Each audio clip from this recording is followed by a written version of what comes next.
আজিৰ ভিডিঅ'টিত মই শিশুসকলে যে ভয় কৰে বা কিবা সৰু সৰু বস্তু লৈ যেনে হওক পানীয়ে হওক, কিছুমান সৰু সৰু পোক পৰুৱাই হওক, পঁইতাচোৰালে কিছুমানে ভয় কৰে, পানীলে ভয় কৰে, আন্ধাৰলৈ ভয় কৰে।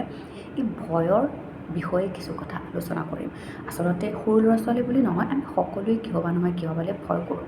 কাৰণ আমি সৰু কালত কোনটো সঁচা, কোনটো মিছা, ৰিয়েলিটি কি বা ইয়াৰ লগত কি কি কাৰণ জড়িত হৈ থাকে, এই সকলোবোৰ আমি বিশেষ সেইখিনি সময়ত বুজিব নোৱাৰোঁ, কাৰণ আমি বেছি ভয় কৰোঁ। তো মই ভয়ৰ বিষয়টোৰ মাজলৈ সোমাই যোৱাৰ আগতে মই মোৰ সৰুকালৰ এটা কাহিনী শ্বেয়াৰ কৰিম, কাৰণ কাহিনীটো শ্বেয়াৰ কৰাৰ পাছত আপোনালোকক বুজিবলৈ সুবিধা হ'ব। যেতিয়া মই সৰু আছিলোঁ তেতিয়া মোক ওচৰৰ মোৰ লগৰ ল'ৰা ছোৱালীয়ে হওক বা মোৰ ওচৰৰ দাদা বাসকলেই হওক, তেওঁলোকে মোক কুকুৰ আহিছে, কুকুৰে খাব, কুকুৰে কামুৰিব বুলি বহুত ভয় খুৱাইছিলে। আৰু মই কুকুৰৰ নামটো শুনাৰ লগে লগে লাগিলে কুকুৰ ওচৰত নাথাকোঁতে তেওঁ মই ভয় খাইছিলোঁ। আৰু যেতিয়া কুকুৰৰ মাতটো শুনো তেতিয়াই মই কান্দিবলৈ আৰম্ভ কৰিছিলোঁ। আচলতে কি হয়, সেই যিটো ভয়, সেই ভয়টো মোৰ এতিয়াও শেষ হোৱা নাই বুলি ক'লেও ভুল নহয়। কাৰণ যেতিয়া মই গুৱাহাটীত আছিলোঁ তেতিয়া এদিন হঠাতে মালিকৰ ঘৰৰ কুকুৰটো আহি পেলাই মোৰ গাত উঠিব লৈছিলে। তাৰ ফলকে মই কেতিয়াও কুকুৰ নোচোঁ, মোৰ সাংঘাতিক ভয় লাগে। গাত উঠিব লৈছিলে, তো মই কি কৰিম এতিয়া, গেটখন খুলি পেলাই বাহিৰত যাব নোৱাৰোঁ, কুকুৰটো বাহিৰলৈ ওলাই গ'লে আনিবলৈ তাক বহুত দিগদাৰ হয়। মই সেইটো দেখিছোঁ মালিকৰ ষ্ট্ৰাগলটো। তো কি হয়, মই সেইখিনি সময়তে ৰৈ দিছিলোঁ আৰু কুকুৰটোৱে মোৰ গাত উঠিছিলে, একো কৰা নাছিলে, উঠি পেলাই আকৌ নামি ধুনীয়াকৈ গুচি গৈছিলে। তেতিয়া মোৰ ভয়টো অকণমান কমিছিলে।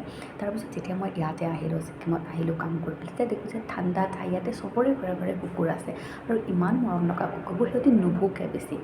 আৰু তাৰ ফলত কি হয়, মৰম কৰিবলৈ যাওঁ। আৰু এতিয়া লাহে লাহে মোৰ কি হৈছে, মই কুকুৰলৈ ভয় নলগা হৈ গৈছে আৰু সিহঁতক বেছি মৰম লগা হৈছে। যে কুকুৰৰ যিটো মৰম লগা নেচাৰটো মই এতিয়াহে বুজি পাইছোঁ। তো এইখিনি কিয় ক'লোঁ, মই ভিডিঅ'টো আপুনি চাই থাকিলে বুজি পাব।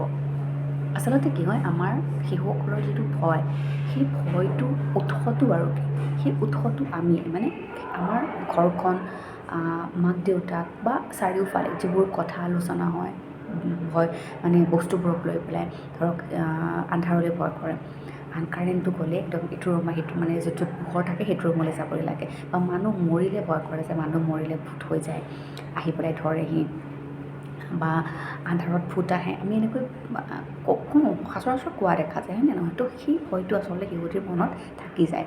তো যদিও আমি সেইখিনি সময়ত ফূৰ্তি কৰি কওঁ, কিন্তু সেইটো শিশুটিৰ মনত থাকি যায় আৰু তাৰ ফলতে তেওঁলোকৰ তাৰ পৰাই সেই ভয়ৰ আৰম্ভণি হয় বুলি ক'লেও ভুল নহয়।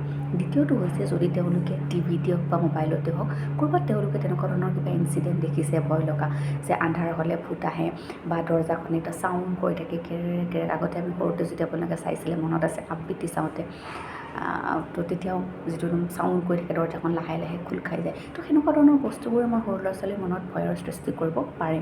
কিন্তু আমাৰ অভিভাৱকসকলৰ কামটো কি হৈছে, আমাৰ অভিভাৱকসকলৰ প্ৰথম কামটো হৈছে, আমি শিশুটিৰ সেই ভয়টোক আৰু বেছি ভয় লগা কৰিব নালাগে।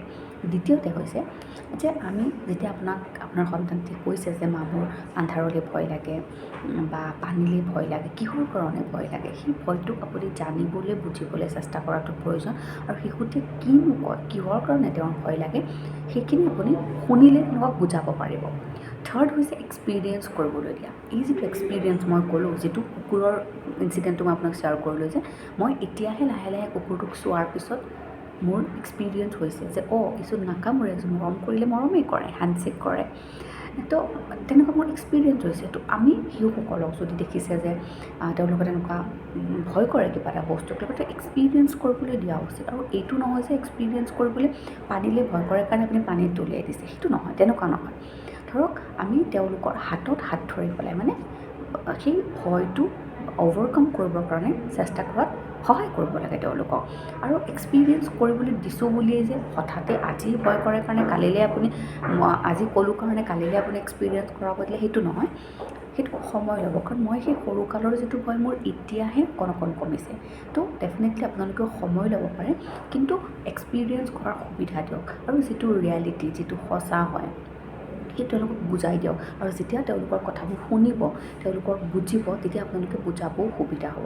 তো এইখিনি শিশুৰ ভয়ৰ বিষয়ক লৈ কিছু কথা, যিখিনি মোৰ মনত আহিছিল আপোনালোকৰ লগত শ্বেয়াৰ কৰি মই ভাবোঁ আপোনালোক উপকৃত হ'ব। ধন্যবাদ।